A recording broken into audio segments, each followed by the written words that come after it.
소화하기 힘든 찬양인데 잘 소화하시고 아름답게 또 은혜롭게 불러주셔서 너무 감사드립니다. 우리 좌우에 계신 분들과 웃으시며 눈 마주치며 인사하겠습니다. 우리는 한 가족입니다. 사랑하며 축복합니다. 오늘 본문은 우리에게 너무도 친숙한 비유입니다. 부자와 나사로의 비유. 실제적인 사건이 아니라 예수님께서 비유로 드시는 그런 내용인데요. 제가 어렸을 적에 이 부자와 나사로로 성경학교 때마다 인형극을 보여준 기억이 있습니다. 그 인형극을 보신 분들도 아마 계실 텐데, 그 어린 나이에 그 인형극에 나오는 지옥에 대한 그 선생님의 리얼한 그 묘사가 제 어린 가슴에 굉장히 공포스럽게 했고요. 그래서 진짜 지옥 가면 안 되겠구나 회개하면서 기도했던 그런 기억이 있습니다. 이처럼 이 비유는요, 우리에게 너무도 익숙한 비유이기 때문에 그러면서 쉽게 놓치는 부분도 있는 것 같습니다. 다시금 이 부자와 나사로 비유를 통해서 하나님께서 우리에게 무엇을 교훈해 주시는지 함께 나누어 보기를 원합니다. 사실 오늘 그 본문의 주제가 지옥에 관한 것인데, 오늘날 사람들은 지옥에 대한 설교를 참 많이 꺼려하는 경향성이 있습니다. 참 좋은 포지티브한 그런 주제들도 많은데 하필이면 지옥이냐 그렇게 생각하는 그런 성도들도 한국에 참 많이 있는 것 같습니다. 그러나 우리가 이 지옥이라는 주제를 외면해 버린다면 우리 안에 복음의 열정도 사라지게 될 것입니다. 그래서 오늘 우리 모두가 다 때로는 좀 부담스럽게 여기는 지옥에 관해서 여러분들과 함께 나누기를 원하는데요. 한 부자가 있었습니다. 그 부자는 19절에 보니까 항상 자색 옷과 고운 베옷을 입고 날마다 호화롭게 즐기면서 살았습니다. 그 당시에 부자들의 삶에는 세 가지의 특성이 있었습니다. 항상 값진 옷을 입고 다녔다는 거예요. 이 당시에 자색 옷은 왕족들이 입는 옷입니다. 굉장히 비싼 값비싼 옷인데 이 자색 옷을 입었고 고운 베옷을 입었다고 말씀해주고 있죠. 바로 자기 과시용으로 이러한 옷을 입고 다니는데, 오늘날로 적용을 한다면 좋은 외제 자동차나 아파트나 이런 것으로 표현할 수가 있을 겁니다. 그 두 번째로는 날마다 즐기는 생활을 합니다. 여가를 즐기면서 하루하루를 기분 좋게 살아가는 것이죠. 그래서 아침에 일어나면 그가 궁리하는 것이 오늘은 무엇을 하며 즐길까, 이런 걸 궁리하는 거죠. 그리고 세 번째로는 호화로운 생활입니다. 분수에 넘치도록 사치를 누리는 거죠. 자신의 부를 최대한 활용하며 즐기면서 사치하면서 그렇게 살아가는 것입니다. 당시 유대 사회는요, 이러한 부자를 동경했습니다. 왜냐하면 이 물질의 복이라는 것은 하나님이 주시는 축복이다라고 생각했기 때문입니다. 부자는 이 땅에서 잘 살 뿐만 아니라 천국도 따놓은 당상으로 여겼습니다. 그래서 본문의 이 부자의 모습은 당시 사람들이 참 많이 부러워하는 그런 동경의 대상이었죠.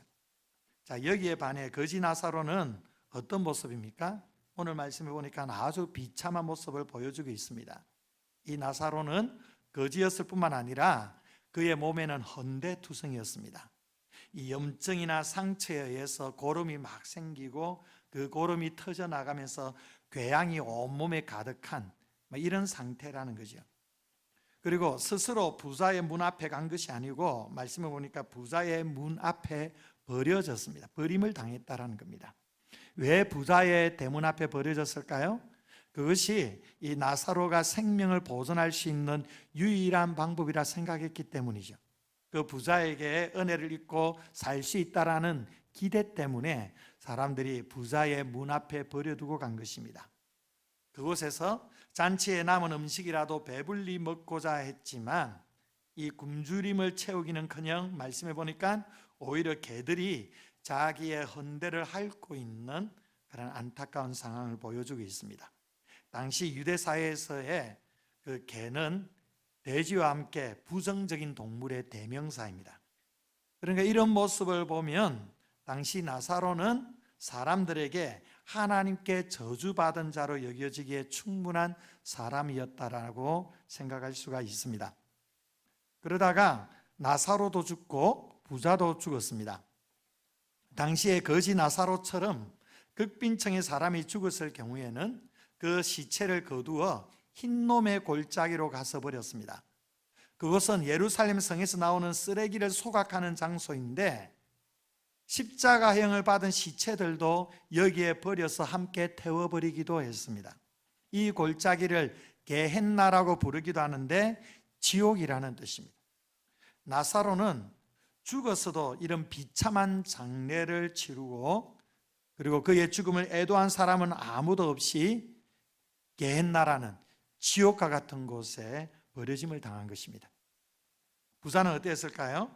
모르긴 몰라도 아주 성대하게 그리고 엄숙하게 장례를 치루었을 것입니다. 5 형제가 상복을 입고 그리고 가족과 친구와 동료들을 초대해서 전문적으로 당시에 곡하는 사람들과 함께 정식적으로 아주 품격 있는 그러한 장례 예식을 통해 그의 죽음을 애도했을 것입니다. 그리고 그의 시신은 조상들이 묻힌 무덤에 잘 안치되었을 것입니다. 이렇게 이 땅에서의 그들의 삶은 마감되었습니다. 그러나 그걸로 끝이 난 것입니까? 그렇지 않습니다. 오늘 본문에 놀라운 반전이 일어납니다. 천국은 따놓은 당상으로 여겨졌던 부자는 지옥에 갔고 하나님으로부터 저주를 받았다고 생각되는 나사로는 천국에 가게 됩니다. 이들의 장례식이 얼마나 화려했느냐 비참했느냐 이게 중요한 것이 아닙니다. 이들의 최종 운명이 이렇게 완전히 사람들의 인식 속에서는 완전히 뒤바뀌어지게 된 것이죠. 여러분, 사람은 누구나 다 죽습니다. 부자나 가난한 자나 사람이 다 같이 죽는다는 사실을 우리가 너무도 잘 알고 있습니다. 중요한 것은 죽음으로 인생이 끝나지 않는다는 것이에요. 히브리서 9장 27절에 한 번 죽는 것은 사람이 정해진 것이고 사람에게 정해진 것이고 그 이후에는 심판이 있다고 했습니다. 육신이 죽으면 심판이 따라오게 되어 있습니다. 그 길이 두 길입니다. 천국과 지옥입니다. 예수님은 천국에 대해서도 참 많이 말씀하셨지만 지옥에 대해서도 참 많이 말씀하셨습니다. 이 사복음서에 무려 18번에 걸쳐서 지옥에 대해 말씀해 주었습니다. 그런데 현대인들은 이 지옥이라는 말을 유치하게 생각합니다. 지옥을 말하는 사람은 무식한 사람으로 취급됩니다. 가능한 지옥이라는 단어를 입에 오르내리고 싶어 하지를 않습니다. 그런데 우리는 예수님의 그 자비로운 입에서 지옥이라는 말이 18번이나 나왔다는 사실을 주목해야만 합니다. 왜 이렇게 강조하는 걸까요? 지옥을 무시하면 안 된다는 겁니다. 핵심을 피했어도 안 된다는 거예요. 육신이 죽으면 두 길이 나타난다는 겁니다. 이것을 간단 명료하게 부자와 나사로의 이야기를 통해 설명해 주고 있습니다. 그러면 왜 부자는 지옥에 갔을까요? 왜 나사로는 천국에 갔을까요? 여기에 대해서 본문은 구체적으로 설명해 주지 않습니다. 이 말씀이 가난한 사람은 이 지상에서 고생 참 많이 하며 살았으니까 반드시 천국에 가게 될 것이고 부자는 이 지상에서 잘 먹고 잘 살고 떵떵거리며 그렇게 지냈으니까 반드시 지옥에 가게 된다, 이런 말씀이 아니라는 거죠. 오늘 본문에 아브라함이 약 이런 뉘앙스의 말씀을 했지만 그러나 이렇게 우리가 생각하는 것은 잘못된 것입니다. 그리고 아브라함이 얘기하는 것도 이러한 의미가 아닙니다. 교리적으로 생각해 볼 때에 예수 믿어야 천국 가는 것이기 때문에 나사로는 예수를 믿었고 부자는 예수를 믿지 않았다라고 정의를 내릴 수도 있는 것이죠. 그러나 오늘 본문은 이러한 관점으로 우리에게 이 비유를 말씀해 주는 것이 아닙니다. 조금 더 깊이 들여다볼 필요가 있습니다. 우리는 이 부자의 모습을 통해 그가 왜 지옥에 가게 되었는지, 나사로의 모습을 통해 왜 천국에 가게 됐는지 그 답을 유추해 볼 수가 있습니다. 이 부자는요, 살인이나 어떤 간음이나 도둑질을 저지른 그런 도덕적이고 윤리적인 결함을 가진 사람은 아닙니다. 그냥 자기에게 주어진 부를 마음껏 누린 것밖에 없습니다. 그건 잘못된 게 아니에요. 자기가 가지고 있는 것을 누리는데 누가 뭐라고 할 수가 있겠습니까? 그런데 문제가 무엇입니까? 자신이 가진 부를 영원한 것을 위해 사용하지 않았다라는 겁니다. 그의 집 문 앞에는 헌데투성이의 나사로가 있었죠. 이 나사로는 하나님은 나의 도움이시다라는 뜻의 이름입니다. 부자가 왜 지옥에 갔는지 이유가 나와 있지 않듯이 나사로가 왜 천국에 갔는지에 대해서도 본문은 말씀하고 있지 않는데 중요한 것이 있습니다. 하나님께서는 나사로의 이름을 아시지만 부자의 이름은 언급하지 않습니다. 나사로의 이름을 부르시지만 부자는 이름으로 불려지지 않습니다. 그냥 부자입니다. 나사로가 비록 거지임에도 불구하고 나사로는 하나님은 나사로의 이름을 부르십니다. 이름을 부른다는 것은 관계한다는 거예요. 친밀한 관계 속에 있다는 겁니다. 나사로는 하나님과 관계 맺은 사람이에요. 거지이든 부자이든 상관이 없습니다. 하나님께서 그의 이름을 불러주시면 천국 백성이 되는 것입니다. 하나님께서 당신의 자녀의 이름을 부르시고 계십니다. 그리고 구원하여 주시고 천국에 이르게 해 주십니다. 이 하나님께서 저와 여러분의 이름도 아시고 여러분의 이름을 부르시고 여러분을 천국으로 인도하고 계심을 믿으시기 바랍니다. 이러한 점에서 구원이라는 것은 전적으로 하나님의 선물이라는 걸 우리에게 알려주는 것입니다. 부자는 어떠합니까? 부자 이름이 나오지 않습니다. 그냥 부자입니다. 하나님이 그의 이름을 부르시지 않습니다. 몰라서 안 부르는 것이 아닙니다. 그냥 안 부르십니다. 그의 이름을 외면하는 것입니다. 이렇게 하나님으로부터 외면받은 그의 삶의 모습이 어떠했습니까? 그는 매일 화려한 옷을 갈아입었고 호화로운 잔치를 벌이면서도 정작 자기 문 앞에 있는 한 영혼의 고통에 대해서는 무관심하고 있습니다. 외면하고 있습니다. 그는 하나님께서 자신에게 주신 부를 하나님이 보내신 영혼을 섬기는데 전혀 사용하지 않았습니다.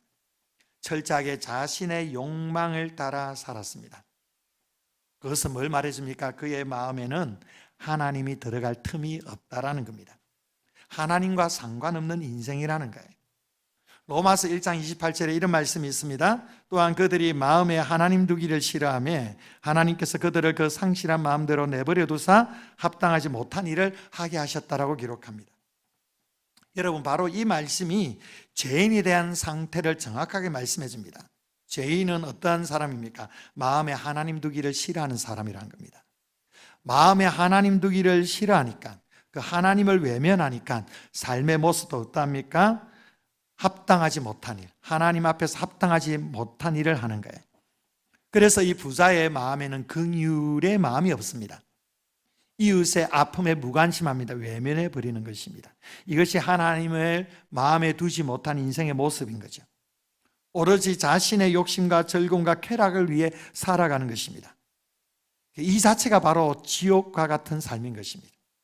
신학자 C.S. 루이스는 지옥에 대해 이렇게 말했습니다. 자기 집문을 안에서 잠근 사람들의 최종 상태라고 했습니다. 자기 집 문을 안에서 잠가버렸다, 닫아버렸다. 그러니까 하나님에게 문을 잠가버린 상태, 더 나아가 이웃들에게 문을 잠가버린 상태. 여러분들이 하나님께 마음의 문을 닫는 순간, 그리고 이웃들을 향해 마음의 문을 닫는 순간 그 상태는, 그 마음은 지옥이 되는 것입니다. 그런데 이 이야기는 누구에게 주시는 말씀이냐 하면 본문의 앞에 내용을 보면 바리새인들과 예수님이 논쟁을 벌이고 있습니다. 바리새인들에게 이 비유를 말씀해 주는 겁니다. 자기들은 하나님을 잘 알고 있고 하나님을 잘 믿고 있고 율법의 말씀을 잘 지키고 있다고 생각하는 사람들입니다. 그래서 그들도 부자와 같은 그 마음을 가지고 있어요. 그럼에도 불구하고 이들은 하나님 아버지의 마음을 모르고 있습니다. 이 부자처럼 잃어버린 영혼에 대해 긍휼을 베풀어야 될 사람들에 대해 무관심했습니다. 그 무관심이 바로 하나님 아버지에 대한 무관심이라는 겁니다. 이러한 점에서 이 이야기는 예수님을 믿고 구원받았다고 생각하면서 안일하게 살아가는 오늘의 우리에게 주어지는 준엄한 질문이라고 할 수가 있습니다. 과연 우리는 영혼을 향한 하나님 아버지의 마음을 품고 그 영혼을 향해 긍휼을 베풀며 살아가고 있는가? 이 땅에서 살면서 영혼을 향해 우리가 준비하며 살아가고 있는가? 예수 믿는다고 하면서 교회를 다닌다고 하면서 하나님 앞에 닫힌 마음을 가지고 있고 이웃들을 향해서도 그 마음이 닫혀 있지는 않는가? 우리에게 도전하고 있는 것입니다. 여러분, 이 도전 앞에 여러분의 자신을 무엇이라고 하나님 앞에 말씀하시겠습니까? 여러분, 우리가 하나님 아버지의 마음을 품고 잃어버린 영혼들을 향해 복음을 전해야 될 이유가 바로 여기에 있다라는 것입니다. 자, 다시 본문에 들어왔어요. 부자는 지옥에 갔습니다. 그리고 본문에서 이 지옥에 대해서 아주 생생하게 우리에게 알려주고 있습니다. 23절, 24절을 볼까요? 23절, 24절 우리 함께 읽어봅니다. 시작. 그가 음부에서 고통 중에 눈을 들어 멀리 아브라함과 그의 품에 있는 나사로를 보고 불러 이르되 아버지 아브라함이여 나를 긍휼히 여기사 나사로를 보내어 그 손가락 끝에 물을 찍어 내 혀를 서늘하게 하소서. 내가 이 불꽃 가운데서 괴로워하나이다. 아멘. 지옥에 간 부자는 고통 속에서 아브라함에게 간청을 합니다. 아버지요, 나사로를 보내서 내 혀에 물 한 방울만 찍어주셨어요. 물 한 방울. 물 1리터도 아니고 물 한 방울만 제발 내 혀를 찍어달라고 간절하게 요청을 하고 있는데 아브라함은 단호하게 그것을 거절하고 있죠. 왜 거절합니까? 천국과 지옥 사이에는 이미 큰 구렁텅이가 놓여 있어서 건너갈 수가 없다라는 겁니다. 부자는 그제야 자신의 비참한 상태를 깨닫고 절규하고 있습니다. 여러분, 지옥은 관념적인 것이 아닙니다. 죽음 이후에 어떤 막연한 두려움을 말하는 게 아닙니다. 천국이 실제하듯이 지옥도 실제로 존재하는 장소라는 겁니다. 죄에 대한 하나님의 공의가 영원히 드러나는 자리입니다. 그곳에는 여러 가지 고통이 있습니다. 성경은 그 고통을 여러 차원에서 묘사하고 우리에게 경고해 주는데 어떠한 고통들이 있을까요? 먼저 이 지옥에는요, 하나님의 얼굴을 잃어버린 고통이 있습니다. 지옥의 가장 큰 고통이 이것입니다. 하나님으로부터 버려짐을 당하는 것입니다. 하나님은 생명의 근원이고 빛과 평강의 근원이십니다. 그런데 지옥은 주님의 얼굴을 영원히 보지 못하는 것, 하나님의 임재가 없는 장소, 이것이 지옥의 본질적인 고통입니다. 예수님께서 십자가 위에서 엘리 엘리 라마 사박다니, 나의 하나님 어찌하여 나를 버리셨나이까, 이렇게 간절히 부르짖고 절규하셨는데 여기에서 예수님이 가진 가장 큰 고통이 무엇입니까? 십자가에서 살이 찢기는 그 고통보다 더 큰 고통이 하나님으로부터 버려짐을 당한 것입니다. 한 번도 하나님으로부터 버려짐을 당함을 경험하지 않으신 예수님께서 처음으로 하나님으로부터 버림을 당하고 있는 겁니다. 이것이 바로 지옥의 본질입니다. 지옥의 그림자입니다. 그래서 미국의 신학자 토마스 왓슨은 지옥의 고통은 불과 고통만이 아니라 하나님께 버림받았다는 사실을 깨닫는 영원한 절망이다라고 했습니다. 하나님으로부터 버려짐을 당하는, 하나님의 임재를 경험할 수 없는 바로 이곳이 지옥이라는 겁니다. 또 지옥은요, 꺼지지 않는 불의 고통이 있습니다. 예수님께서는 지옥을 꺼지지 않는 불이라고 했고요, 지옥불이라고 말씀하시기도 하셨습니다. 불은 파괴와 고통을 상징합니다. 지옥의 불은 그냥 상징적으로 말하는 것이 아닙니다. 실제 꺼지지 않는 불이라는 겁니다. 영혼과 몸을 다 태우는 그런 고통을 말합니다. 문제는 그 불이 꺼지지 않는다는 거예요. 몸이 다 타서 모든 것이 다 끝나버리면 그나마 나을 것입니다. 그런데 끝나지가 않습니다. 몸이 또한 우리 영혼이 타 들어가는 고통이 있는데, 그런데 타지 않습니다. 끊임없는 고통이 이어지고 있습니다. 끝나지 않은 영원한 형벌이 바로 지옥이라는 것입니다. 이 지옥은 물 한 방울의 자비도 허락되지 않습니다. 부자가 아브라함에게 물 한 방울을 요청했음에도 불구하고 외면하고 있습니다. 이 땅에서는 믿지 않는 자들에게도 하나님께서 비를 주시고 땅에 열매를 주시지만, 지옥에서는 아무리 부르짖어도 물 한 방울도 얻을 수가 없습니다. 영원한 지옥불에서 그 타들어가는 고통 속에서도 영원히 타지 않는 그런 끔찍한 불못에서 영원히 고통을 당하게 되는 장소가 바로 지옥이라는 겁니다. 또 예수님께서는 지옥에 대해서 바깥 어두움이라고 불렀습니다. 하나님이 부재하시니까, 빛 대신 하나님이 부재하시니까 끝없는 어둠 속에 버려지게 되는 겁니다. 이것은 단순히 시각적인 어둠이 아닙니다. 절망과 소외와 희망 없음의 어둠입니다. 아무도 붙잡아 줄 자가 없습니다. 이 지상에서는 그래도 회복할 수 있는 기회가 있는데, 이 지옥에서는 다시 회복할 기회가 없는 철저한 절망의 상태가 지옥입니다. 단테가 쓴 신곡이라는 책을 보면 지옥 어귀에는 이렇게 쓰여 있다고 했습니다. 이곳을 들어가는 자는 희망을 버릴지어다.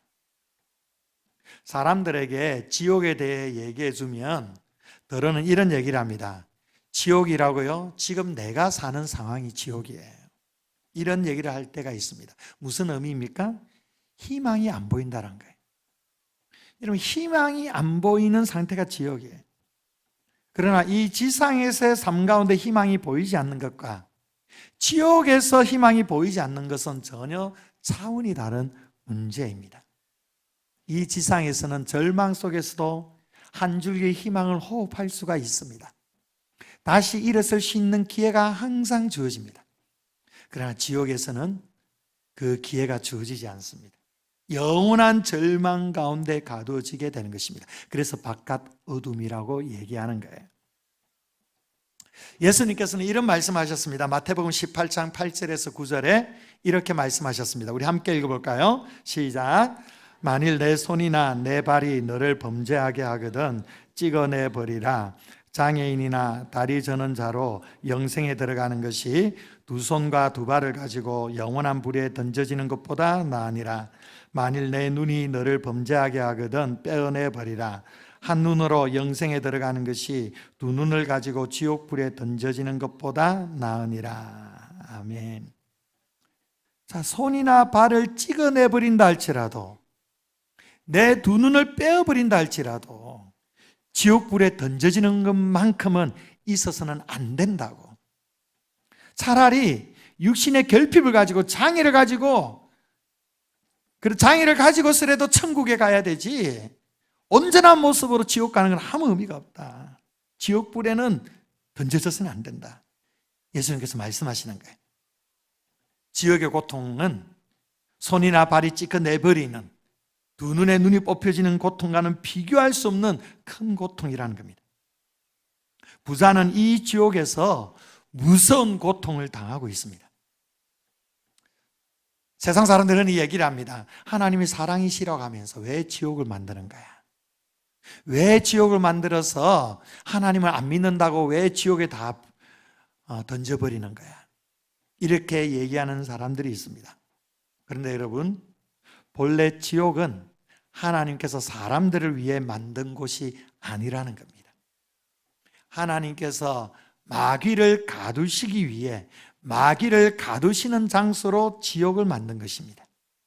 그런데 인간이 마귀에게 속아서 마귀에게 종노릇하는 가운데 마귀와 함께 지옥에 가게 된 것입니다. 여러분, 하나님은 공의로우신 분이십니다. 공의로우신 하나님께서는 죄를 적당하게 넘기실 수가 없습니다. 죄에 대해서 절대 눈 감아 주시지 않습니다. 공의로우신 분이시기 때문입니다. 그래서 죄를 공의롭게 처리하시는데 그 죄의 대가가 무엇이냐면 죽음이라는 거예요. 죽음에는 세 가지 종류가 있습니다. 먼저 영적인 죽음이 있습니다. 영적인 죽음이라는 것은 바로 하나님과 단절된 상태를 말합니다. 하나님과 단절됨으로 말미암아 우리에게 두 번째로 육체적인 죽음이 왔습니다. 우리 모두는 다 죽게 되어 있습니다. 영과 육이 분리되는 상태를 말하는 것이죠. 그러나 이것으로 끝나지 않습니다. 마지막으로 영원한 죽음이 있다는 것입니다. 이것이 바로 지옥 형벌입니다. 죄 가운데 있는 모든 사람들에게 이 지옥의 형벌이 기다리고 있는 것입니다. 사실은 우리 모두가 본래 이러한 존재들이었습니다. 모든 사람이 죄를 범하였음에 하나님의 영광에 이르지 못하였다라고 그렇게 성경은 말씀합니다. 모든 사람이 죄를 범하였습니다. 우리도 동일하게 죄 가운데 있었습니다. 그 결과가 무엇입니까? 하나님의 영광에 이르지 못한다. 하나님의 영광에 이르지 못했다는 것은 곧 우리에게 지옥 형벌이 기다리고 있었다라는 겁니다. 우리가 이런 존재였어요. 에베소서 2장 3절에도 보면 우리는 본질상 진노의 자녀였다고 말씀합니다. 본래 우리는 하나님의 자녀가 아니라 진노의 자녀였다는 겁니다. 지옥에 갈 수밖에 없는 사람들이었다는 것입니다.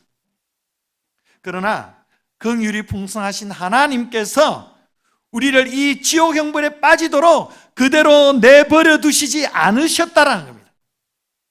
하나님은 지옥을 마련하고 지옥을 계획하셨지만 우리가 분명히 기억해야 될 것이 있습니다. 하나님만큼 사람들을 지옥에 가지 못하도록 막으신 분은 없는 것입니다. 하나님은 모든 사람을 구원하시기를 기뻐하시는 분이십니다. 어느 누구도 지옥에 가는 것을 원하지 아니하십니다. 그래서 어떻게 하셨습니까? 바로 아들 예수님을 이 세상에 보내셔서 지옥으로 가는 우리를 천국으로 인도하기 위해 십자가에 못 박혀 죽게 하신 것입니다. 여러분, 십자가의 고통은 지옥의 고통입니다. 예수님의 십자가의 그 죽음은 내가 지옥에서 당할 고통이라는 거예요. 이 지옥의 고통을 예수님께서 나 대신, 우리 대신 십자가에서 친히 담당하여 주신 것입니다. 예수님께서 이 십자가에서 죽으시고 다시 부활하심으로 이 사탄의 권세, 죄의 권세, 죽음의 권세, 지옥의 권세를 정복하셨습니다. 이 예수를 믿는 우리를 주님께서 살려주셨습니다. 지옥 형벌이 아니라 영원한 천국으로 우리를 인도하여 주십니다. 여러분, 천국은 어떤 곳입니까? 계시록 21장 4절을 보면 모든 눈물을 그 눈에서 닦아주시니 다시는 사망이 없고 애통하는 것이나 곡하는 것이나 아픈 것이 다시 있지 아니하리니 처음 것들이 다 지나갔음이로라. 하나님께서는 우리를 구원하셔서 천국 백성으로 삼아주신 줄 믿으시기 바랍니다. 우리는 이 지상에서의 우리의 생애가 다 끝이 나면 예수 믿는 우리는 영원한 천국에 이르게 될 것입니다. 그곳에서 예수님께서는 우리가 이 지상에서 흘렸던 그 모든 눈물을 다 닦아주실 것입니다. 다시는 아픈 것도 없습니다. 다시는 죽는 것도 없습니다. 애통하는 것도 없습니다. 천국에서 예수님과 함께 영원히 하나님이 주시는 완전한 행복과 완전한 기쁨을 누리며 그렇게 살아가게 될 것입니다. 이 천국이 우리에게 예비해 있다라는 겁니다. 얼마나 감사한 일입니까? 여러분, 우리는 반드시 죽습니다. 우리는 죽음 이후의 삶을 늘 기억해야만 합니다. 죽음 이후에는 두 길이 예비되어 있습니다. 한 길은 절대 가서는 안 될 길인 것입니다. 여러분, 절대 지옥 가서는 안 됩니다. 지옥을 피하는 길은 오직 예수님밖에 없습니다. 여러분, 교회를 기계적으로 다닌다고 구원받는 것이 아니라 예수를 믿어야만 구원받는 것입니다. 요한복음 3장 16절에 하나님이 세상을 이처럼 사랑하사 독생자를 주셨으니 이는 그를 믿는 자마다 멸망하지 않고 영생을 얻게 하려 하심이라. 여러분, 예수 믿으시기를 바랍니다. 예수님을 믿으시되 바르게 믿으시기를 바랍니다. 예수를 믿어야만 천국 가는 것입니다. 예수를 믿어야만 사망에서 생명으로 옮겨지게 되는 것입니다. 예수를 믿어야만 지옥에서 천국으로 옮겨지게 되는 것입니다. 사랑하는 성도 여러분, 이미 예수 믿고 천국 백성이 되어 이 천국을 지금도 누리고 계시는 분들이 계십니까? 여러분 감사할 수 있기를 바랍니다.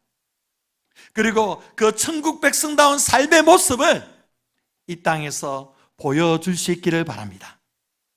그러면 그 모습이 무엇일까요?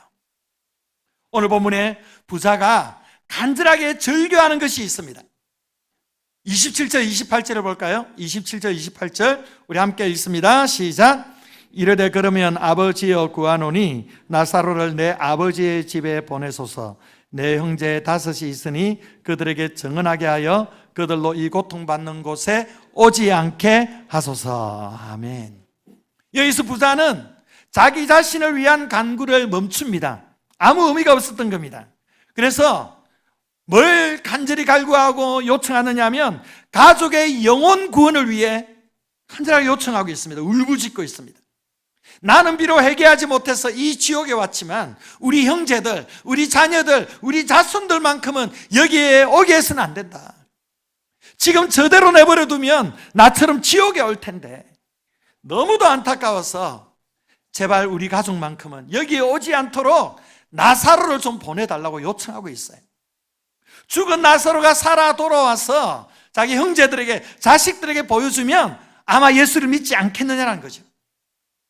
그는 지옥에 왔어야 자신의 삶이 얼마나 어리석었는지, 그리고 자신과 똑같은 길을 가는 가족들이 얼마나 위험한 상태에 있는지 절절하게 깨닫게 된 것입니다. 그런데 여러분, 그때 깨닫는 것은 아무 의미가 없습니다.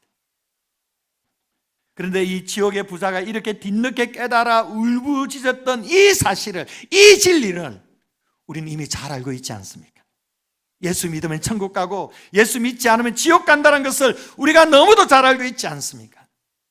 그런데 여러분, 이 사실을 알고 있으면서도 침묵하고 있지는 않습니까?